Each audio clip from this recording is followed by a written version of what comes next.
لطالما عانى وطننا من التطرف والفكر الصحوي التحريضي، حتى أنه فقد نسبة لا يستهان بها من شبابه الذين كان من المفترض أن يعملون على بناء هذا الوطن، لكنهم عملوا على هدمه وهدم أوطان أخرى. ولكن ذلك المعول كسر بعد أن تكسرت قيود الفكر التي كانت تسيطر على العقول آنذاك. أين شباب الأمة؟ ألا تتحرك نخوتهم ورجولتهم؟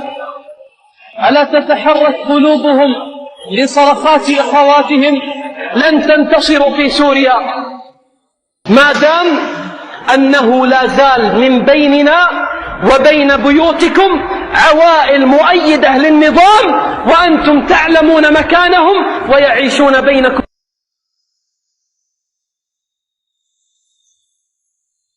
الشباب الله يعطيهم العافية وصلوا لنا درع اليوتيوب بعد ما وصلنا إلى 100,000 في القناة. الله يعطيكم العافية، الله يعطيكم العافية جميعا.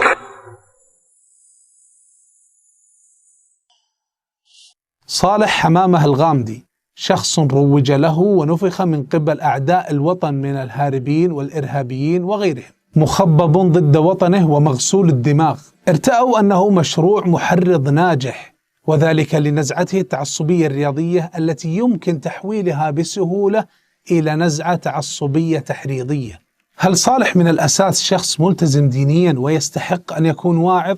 أم أنه لون بتلك الألوان من قبل المخيمات الدعوية التي نظمت بعد أن كانت فوضى لا تخلق إلا جيل إرهابي متطرف لا يبحث إلا عن التقييد لمجتمعه حتى لو كان عن طريق القوة؟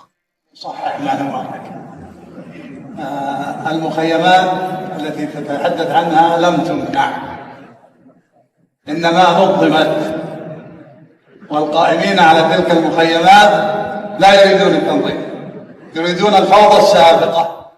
قال الله تعالى: أعوذ بالله من الشيطان الرجيم: ولا تلبسوا الحق بالباطل وتكتموا الحق وأنتم تعلمون. صدق الله العظيم. فمن لبس ثوب الواعظ التقي من أجل التأثير على العاطفة الدينية لدى الكثير من الناس وتمرير أفكاره المسمومة الهدامة التي لا تمت للدين بصلة، فهو يلبس الحق بالباطل. هذا أسلوبهم القديم لم يتغير، ولكننا نحن من تغيرنا للأفضل، وهم يريدون إعادتنا لقيودهم.